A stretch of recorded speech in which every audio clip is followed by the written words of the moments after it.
अगदी गाड्यावर बनतो तसाच क्रिस्पी साबुदाणा वडा. साबुदाणा वडा बनवण्यासाठी रात्रभर भिजत घातलेला साबुदाणा, 2 बटाटे, दरदरीत वाटलेले शेंगदाणे, मिरचीचे तुकडे, जिरे, कोथिंबीर, कढीपत्ता आणि लाल मिरची पावडर, चवीपुरतं मीठ टाकून तेल टाकून मिक्स करून घ्यायचं. हाताला तेल लावायचं.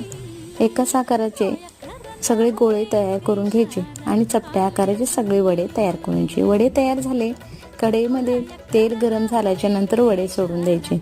क्रिस्पी होईपर्यंत सगळे वडे तळून घ्यायचे. कढईवरती जाराचं पकडण्याचं कारण वडा जरी फुटला तर आपल्याला पोळण्याची शक्यता खूपच कमी असते. टिप्स कशी वाटली हा नक्कीच सांगा. आणि सगळे वडे क्रिस्पी होईपर्यंत तळून घ्यायचे आणि आपला साबुदाणा वडा खाण्यासाठी तयार झालेला आहे. क्रिस्पी आणि साबुदाणा वड्याची रेसिपी कशी वाटली कमेंटमध्ये सांगायला अजिबात विसरू नका. आवडल्यास लाईक आणि फॉलो सुद्धा करायला विसरू